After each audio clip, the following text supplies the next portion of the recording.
Әнші, ақын, композитор Жаяу Мұса Баянауылдағы Жасыбай көлінің маңында өмірге келген. Анасы ерте дүние салып, әкесі басқа елге үйленген соң, жетім бала Қызылжардағы татар көпесіне жалданып жүріп, орыс тілін үйренеді. Одан кейін Омбыдағы орыс мектебінде оқып, домбыра, сырнай, скрипка аспаптарын меңгереді.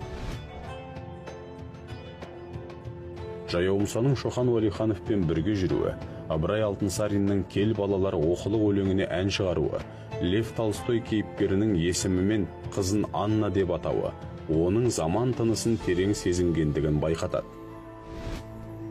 Елге келген соң аға сұлтан Мұса Шорманов пен оның інісі Мұстафаның зорлық-зомбылығына шағымданып, генерал-губернаторға хат жазады.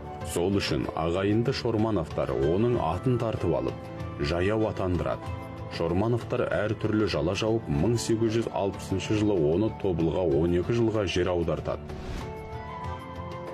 Жаяу Мұсаның Ақсиса, Хаулау, Баянауыл, Қаршыға, Көгершін, Сұршағыз, Шолпан, Сәулем, Гаухарғыз, Ләйлім атты әндері ел ішіне кең тараған. Жаяу Мұса қазақтың ән өнерін мазмұн, түр жағынан байытып, жаңалық енгізіп, әуен сазын жаңа биіктерге көтерген аса дарынды композитор. Ол қазақтың мұңын мұңдап, жоғын жоқтап, өз заманының арман аңсарын әнмен жеткізді.